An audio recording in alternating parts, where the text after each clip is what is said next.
Hello students, welcome on our channel gateway classes and I am Rakhi A Nirwal. So बेटा, ये video उन सभी students के लिए इंपॉर्टेंट है जो अपनी प्लेसमेंट्स के लिए, अपनी जॉब के लिए कोई भी सिंगल अपॉर्चुनिटी मिस नहीं करना चाहते। क्योंकि आप ऑन कैंपस के साथ साथ कुछ इंपॉर्टेंट एग्जाम्स और होते हैं जिनके थ्रू आप अपनी ड्रीम कंपनी में जॉब कर सकते हो। तो ऐसा ही एक एग्जाम है आपके पास, TCS NQT exams. TCS NQT means National Qualifier Test. तो इस टेस्ट के थ्रू आप टीसीएस के साथ साथ उनकी जो पार्टनर कंपनीज है और भी कुछ कंपनीज हैं इसमें लिस्टेड, जिसमें आप अप्लाई कर पाओगे। So in this video I will discuss the all about the TCS NQT exams, who can apply, what are the age limit, and what are the validity for the scorecard, exam patterns, important dates, वो सब मैं यहाँ पर discuss करने वाली हूँ। तो चलिए आज हम यहाँ पे समझते हैं टीसीएस एनक्यूटी एग्जाम्स के बारे में। क्योंकि बेटा, आपके लिए जॉब के साथ साथ ये भी समझना है कि कहाँ कहाँ पर आपके लिए अपॉर्चुनिटीज हैं। ओके, तो सबसे पहले अगर मैं बात करूं कि आप टीसीएस एनक्यूटी का एग्जाम्स के थ्रू इन कंपनीज में वर्क कर सकते हो। ठीक है, ये सारी कंपनीज इनके स्कोर कार्ड को वैलिड लेती हैं। कैसे अप्लाई करेंगे वो भी मैं यहाँ पे लेटर ऑन डिस्कस करने वाली हूँ। सबसे पहला जो हमारे माइंड में क्वेश्चन आता है, हु कैन अप्लाई। क्योंकि स्टूडेंट के माइंड में अभी तक आ चुका होगा, एम आई एलिजिबल, या what are the parameters for this exam. तो सबसे पहले बेटा, एलिजिबिलिटी क्राइटेरिया की बात करें तो एलिजिबिलिटी क्राइटेरिया में अगर आप यूजी पीजी या डिप्लोमा स्टूडेंट्स हैं तो डेफिनेटली आप इस एग्जाम्स के लिए अप्लाई कर सकते हो। But your experience should be less than equal to 2 years। और इन अदर वर्ड्स मैं कह सकती हूँ कि fresher up to 2 years of the experience student इस एग्जाम्स के लिए एलिजिबल है। Second, age criteria 17 to 30 years ही है, मीन्स मैक्सिमम 30 years। उसके बाद आप अप्लाई नहीं कर पाओगे। Exam dates every 2 to 4 weeks आपकी इसकी एग्जाम्स डेट रिलीज होती रहती है। जैसे अगर आप मेरी ये वीडियो अभी फैब मंथ में देख रहे हैं तो फैब मंथ में इसकी डेट्स निकली हुई हैं अभी, और इसका फैब में भी एग्जाम्स है, 8 फैब के आसपास उसका लास्ट डेट है। ठीक है, एंड देन उसका एग्जाम रहता है मार्च में भी इसकी डेट्स है। सो एवरी 2 to 4 वीक्स इनका एग्जाम डेट्स आता रहता है। तो आप नंबर ऑफ अटेम्प्ट, मैम अगर डेट्स आता रहता है तो हम कितनी बार इसमें अटेम्प्ट कर सकते हैं। बेटा, आप इसमें मल्टीपल टाइम्स अपने स्कोर को इम्प्रूव करने के लिए, अगर आपको लगता है कि नहीं इस बार एग्जाम अच्छा नहीं हुआ है और मैं अगली बार मुझे एग्जाम देना है just to improve my score, then definitely आप इसमें अटेम्प्ट्स अपने इंक्रीज कर सकते हो। बस एक जो थोड़ा कूलिंग पीरियड है उसका हमें ध्यान में रखना है। स्कोर कार्ड की validity, this is the most important part. आपके स्कोर कार्ड का वैलिडिटी 2 years का होता है। Means once you qualified this test and you scored well, तो आप उसको 2 years तक उस स्कोर कार्ड को आप यूज कर पाओगे। मान लो कि आप अभी 4th ईयर के स्टूडेंट हो और 4th ईयर अभी आपका कंप्लीट नहीं हुआ है, आपका 7th सेम है। तो उस आपने अच्छा स्कोर किया तो आपका ऐसा नहीं कि उसकी वैलिडिटी फिनिश हो जाएगी, उसका वैलिडिटी आपके पास रहेगा। तो जैसे ही आपका कॉलेज मतलब जैसे आपका 8th सेम खत्म होता है तो आप इसमें अप्लाई कर कीजिएगा। लैंग्वेज ओनली इंग्लिश, कोई अदर लैंग्वेज में ये एग्जाम नहीं होता है। मार्किंग स्कीम, कोई नेगेटिव मार्किंग स्कीम नहीं है इसमें। और ये आपका प्राइमरली इन सेंटर एग्जाम्स होता है, मींस होम टेकर्स वाला नहीं है। आपको टीसीएस जो आयोन वाले जो टेस्ट सेंटर्स होते हैं वहां पे जाके आपको एग्जाम देना होता है, तो प्रॉपरली एक एडमिट कार्ड मिलता है, वहां पे प्रॉपरली आपके पास ये वैल्यूज रहती है। अगर हम आगे बात करें, नेक्स्ट हमारे पास नेक्स्ट क्वेश्चन ये है कि इसका एग्जाम पैटर्न क्या है।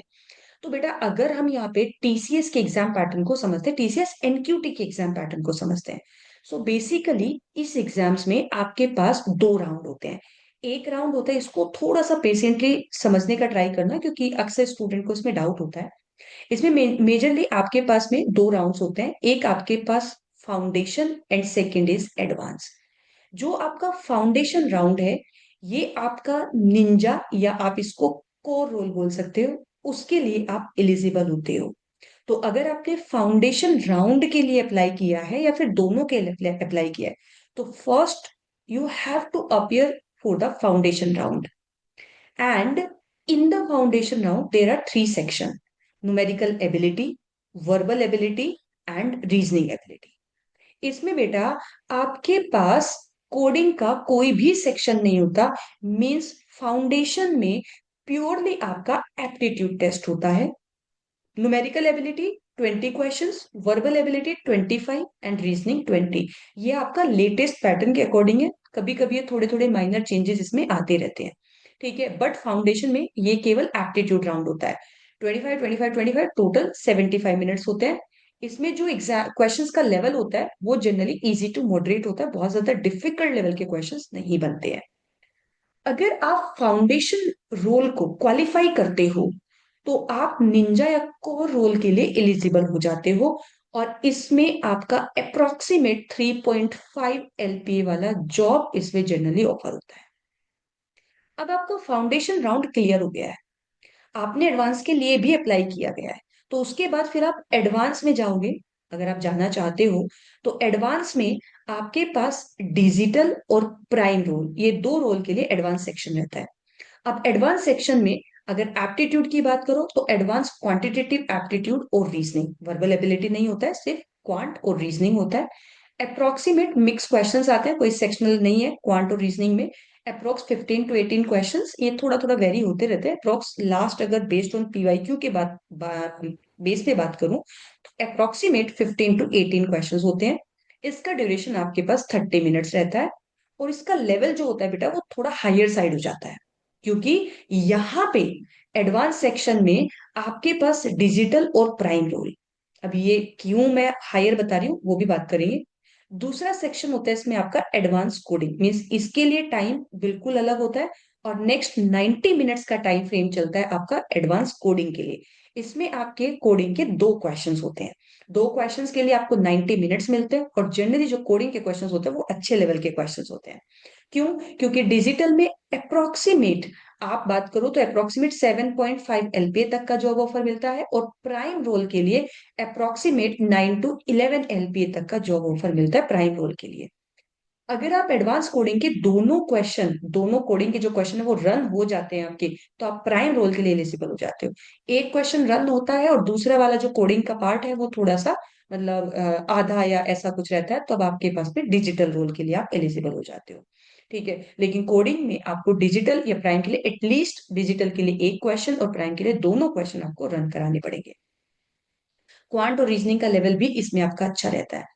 अब क्वेश्चन ये होता है कि मैम फाउंडेशन क्लियर हो गया लेकिन एडवांस नहीं हो पाया, तो आप निंजा कोर रोल के लिए एलिजिबल हो, आपकी एलिजिबिलिटी हट नहीं जाएगी वहां से।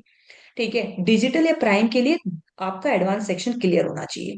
और डायरेक्ट एडवांस भी नहीं होता, अगर आपको नहीं मुझे तो सिर्फ डिजिटल और प्राइम में जाना है तो first you have to clear the foundation section. So बेटा अगर आपका फाउंडेशन सेक्शन क्लियर नहीं हुआ, आपकी कोडिंग चाहे कितना भी स्ट्रांग क्यों ना हो, तो आप एडवांस सेक्शन पे आ ही नहीं पाओगे।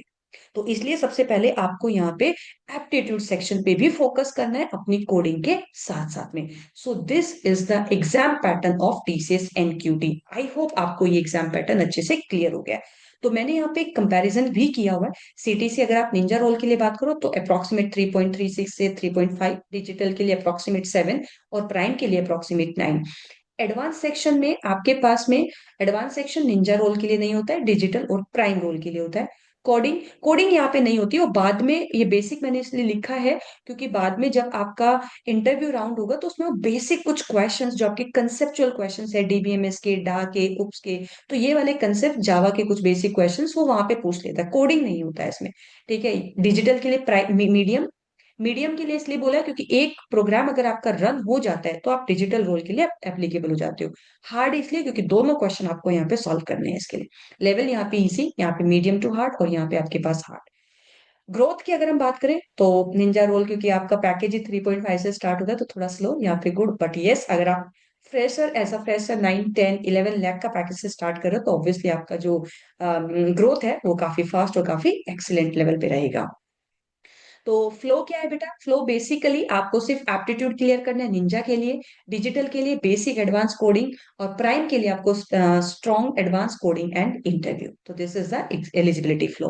अब इसके बाद हमें क्या करना है? मैम हमने एग्जाम दिया तो फर्स्ट स्टेप आपको क्या होगा बेटा? फर्स्ट स्टेप आपको टीसीएस आयोन एनक्यूटी, मैं इसका लिंक भी आपको डिस्क्रिप्शन बॉक्स में डायरेक्ट प्रोवाइड करा दूंगी। आप डायरेक्ट उस लिंक पर जाएंगे तो आप टीसीएस आयोन एनक्यूटी में अपीयर कर पाओगे, वहां पे सारी इंफॉर्मेशन है, पूरा बात बाय बात मैं आपको वहां पे गाइड भी हो जाएगा, सिंपल है। स्टेप नंबर 2, जब आपने अपीयर कर दिया तो आपको टेस्ट की डेट आपने ले ली, वहां पे आपको एडमिट कार्ड मिल गया है। फिर आपका आप एग्जाम देते हो, एग्जाम देने के बाद आपका स्कोर कार्ड मिलेगा। स्कोर कार्ड के बाद बेटा अब क्वेश्चन ये आता है कि स्कोर कार्ड के बाद क्या कंपनी हमें डायरेक्ट बुलाएगी? नहीं। आपको टीसीएस आयोन की वेबसाइट जब आप देखोगे, जो लिंक मैं आपको देने वाली हूँ डिस्क्रिप्शन बॉक्स में, तो वहां पे हर एक वेबसाइट, आप जो भी उनकी पार्टनर कंपनीज हैं टीसीएस एनक्यूटी एग्जाम्स के लिए जो स्कोर कार्ड को वैलिड लेती है, उसका हर एक का लिंक है। वहां पे आप क्लिक करोगे, क्लिक करने के बाद आप डायरेक्ट उसकी वेबसाइट पर स्विच कर जाओगे, और वहां पे जो भी जॉब उस टाइम पर निकली हुई होगी, जो भी जॉब की अपॉर्चुनिटी होगी, उसमें आपको डायरेक्ट फिर वहां पे जाकर अप्लाई करना होगा। That means frequently and regularly you have to check their respective websites. Respective website मतलब अगर आप टीसीएस आयोन एनक्यूटी से उनकी वेबसाइट पर जा पाओगे, ठीक है, तो यहाँ पे आपको अप्लाई करना पड़ेगा। इवन तो टीसीएस में भी आपको अप्लाई ही करना पड़ेगा, डायरेक्ट कॉल नहीं आएगा आपको। स्टेप नंबर 4, उसके बाद आप इनकी वेबसाइट्स पर जाके अप्लाई करोगे। Get job basis on your score card, जितना अच्छा स्कोर कार्ड होगा आपका, जितना अच्छा आपके मार्क्स होंगे, जितना अच्छा आपका परसेंटाइल होगा, ऑब्वियसली आपके इंटरव्यू के कॉल आने का उतना ही चांसेस हाई हो जाता है। अब हमारे पास माइंड में क्वेश्चन ये आता है कि अगर हमारे हमें इसके लिए पे कितना करना है, तो बेटा ये एग्जाम फ्री नहीं है, this is the paid NQT exam. तो पेड एनक्यूटी एग्जाम्स में आपको फाउंडेशन के लिए अप्रोक्सीमेट 1000 रुपीज, और आपके मतलब इन पे ऑफर वगैरह भी आते रहते हैं, आप टीसीएस आइन की वेबसाइट पे जाके देखोगे, और एडवांस के लिए आपको उससे ज्यादा पे करना है, तो आप उनकी वेबसाइट पे जाके, तो ये पेड एनक्यूटी एग्जाम्स के लिए मैं बात कर रही हूँ। तो अब next question, what is the difference between the free NQT TCS process and the paid NQT? तो उसके लिए मैं आप लोगों के लिए एक सेपरेट वीडियो लेकर आऊंगी, जहां पर मैं कंपेयर करने वाली हूँ फ्री और पेड एनक्यूटी के बारे में। ठीक है, सो आई होप अभी आपको एनक्यूटी एग्जाम का पैटर्न, एलिजिबिलिटी, वो सब कुछ अच्छे से समझ में आ गया। बट स्टिल अगर आपके माइंड में कोई भी डाउट हो तो आप कमेंट में भी पूछ सकते हो। एंड फ्री और पेड एनक्यूटी के कंपैरिजन के लिए मैं आपके लिए नेक्स्ट वीडियो लेकर आने वाली हूँ। So thank you so much.